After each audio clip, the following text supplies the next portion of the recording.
When I got my first full time job in my late teens, I was excited. I was going to earn some real money and learn the art and craft of waiting tables. And everything went well at the beginning. I was doing more good than bad. Sure, I broke some glasses and made an ass out of myself on a couple of occasions, but I wasn't experienced and they hired me with that knowledge, so it was okay, right? For some reason or the other, the owner who hired me didn't really like me. I don't know why. He was always distant to his waiters, and I understood the reasoning behind that, but the way he acted against me was a bit more different. It was like he didn't really wanted me to be there. And after a particular day of small screw ups, and really they were nothing important, he decided to berate me and fire me on the spot. Poof, I was gone, only able to keep down my first full time job for roughly a month. And the only thing I had to show for it was the shattered pieces of my self confidence. I felt incompetent, inadequate, a mistake of God doomed to live as a bottom feeder. I was just not good enough. Self doubt, fear of failure, and a constant need for validation. Fear of not being good enough is a deep rooted enemy. It affects our reflexes and nervous system, which in turn continues to feed our racing thoughts with I can'ts and this is hards. It doesn't matter the cause, whether job, dating, social life, or even basic motor functions. Nothing is safe from this heavy shroud of insecurity. This poison's effects are so subtle and effective that it becomes a self-fulfilling prophecy. It forces you to make mistakes you wouldn't do under normal circumstances. After all, our reality is heavily shaped by our thoughts and beliefs. And the thing is, most of us use pain and traumas to define our identities. We create ourselves a narrative, a story in which we are the tragic protagonists, because we feel that bad things are somehow more real than the good stuff. Humans unconsciously think that reality is essentially a cold, dark, chaotic place. I certainly do. Ever notice when someone is very happy, they say stuff like, this is a dream come true, or it's like a dream? Very good things feel less real than painful stuff, and we think the more pain we have, we experience the world as it truly is. So tell me, which one feels more real to you? 1. A beautiful day in city, surrounded by people you love, having fun while working and not caring anything else but to push forward. 2. An anxious day in city, surrounded by people you barely tolerate, having stress and constant self-doubt about your life and your future. If you choose the former, keep doing what you're doing. Know that I aspire to be like you. If you choose the latter, we have work to do. Let's go. I personally know a lot of people suffering from fear of incompetence due to systematic abuse, shit-eating, fuck-faced grown-ups posing as teachers or even parents, telling impressionable children and teens that they can't do anything right, that they're talentless, that they're failing all the time, that they're just plain stupid. And these things remain. The past experiences play a vital role in our lives, and shit like this taking place in our memories creates a self-fulfilling prophecy simply because we assume that this is an unchangeable reality. For the most part, reality is your perception. For the most part, what creates reality is your perspective of the world. For the most part, reality is determined by the meanings your mind constructs about life and yourself. Not the physical stuff, but the way we see them is heavily shaped by our filters, those meanings and those narratives in our minds. But when you erase all that narrative, the universe is neutral. Meanings we created for ourselves aren't really found in nature. You're not going to see a tiger getting insecure about her tigerness because she wasn't able to catch her prey that day. Nah, only a human would do that. Tiger will just try the next day, because that's what a tiger does. The problem isn't with the meanings though, they're quite necessary.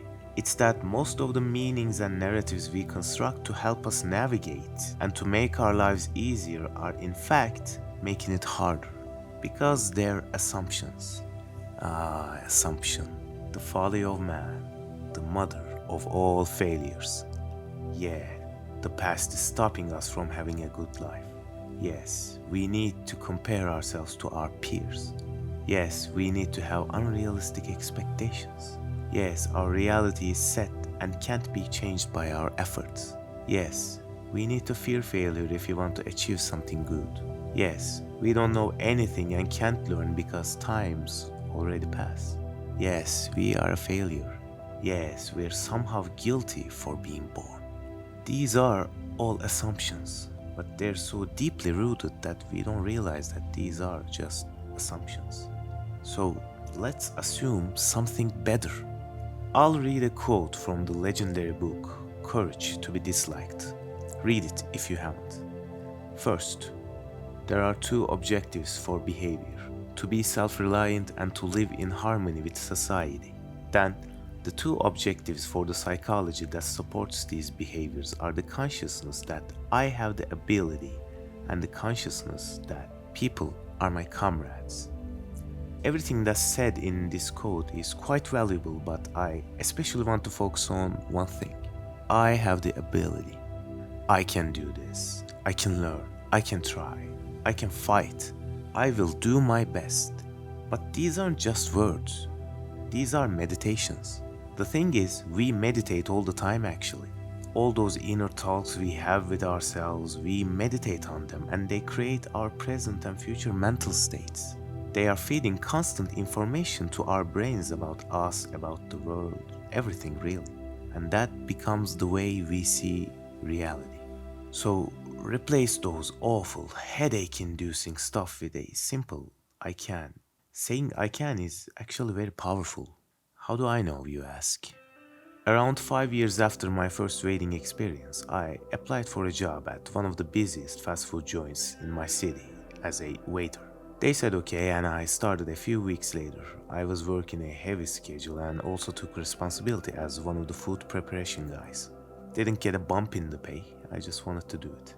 Every day I went to work with two pieces of information I always knew about myself. I can do it. If not, I can learn how. This mindset was the foundation that made me the best employee of the joint in 2 months.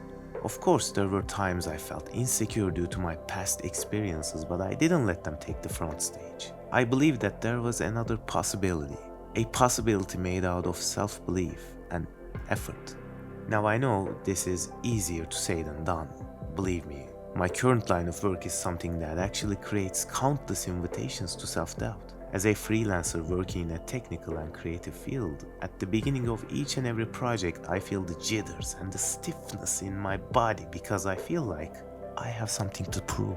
But this isn't problematic as long as we're the ones controlling it, not the other way around. Human society at its core is designed to be easy to adapt for most people. You know, most everyday skills are not hard to attain. This is done so that everyone can be a part of the civilization. Well, at least on paper. But things like getting outside and doing chores, driving cars, working, talking to people, dating, these are simple things to do competently. The problem is the pedestal, the impossible to reach top shelf of our minds. We put something there and it seems like they're out of our reach forever.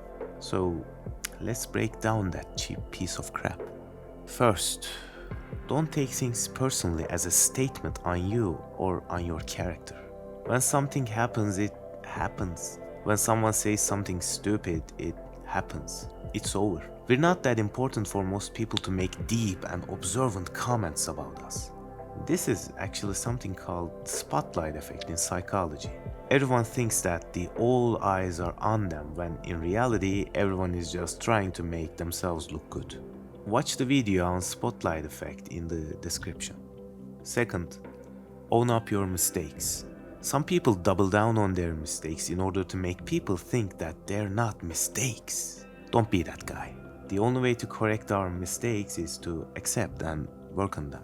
Third, don't be afraid to ask for help. This world is a place of trial and error.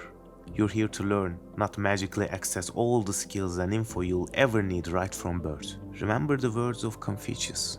Quote, "The man who asks a question is a fool for a minute. The man who does not is a fool for life." Unquote. Fourth, forgive yourself. You're not special. Your standards are unreachable at this point. It will be reachable in the future, but for that future to come true, you need to learn this thing in front of you first. Fifth, some days just suck. I don't know why, I don't know how, but some days we just don't operate on a good level. But it's okay, let it go, you'll have another try. Sixth, and maybe the most important, remember, there are people who believe in you. I believe in you. Call whoever you feel close to and let them support you in dire times. It's always more encouraging to hear that you're capable from other people. Don't take this for granted. When you find yourself suffering from these feelings of inadequacy during a date, before public speaking, or at work, go somewhere where you can be alone. Take deep breaths. Breathing is more important than we think. Exhale and inhale long breaths to calm your nerves and silence your mind. Do this as much as necessary. When you go back, with each and every step you take, remind yourself this: I will do my best. A mindset is where it all begins, so be okay with yourself. Get out of your own way. You're still learning. While you're at it, put self-belief at the foundation of your reality. And this is one of the most valuable things I've realized after my years of screw-ups. Self-belief, courage, bravery, confidence, whatever you call it. It might very well be the most important thing to have in this world. Keep it close to your heart. Tear down the meanings that put obstacles in your path, and from their ashes, create a meaning of hope. Because fear, failure, mistake, they're all either setbacks or chances. You choose.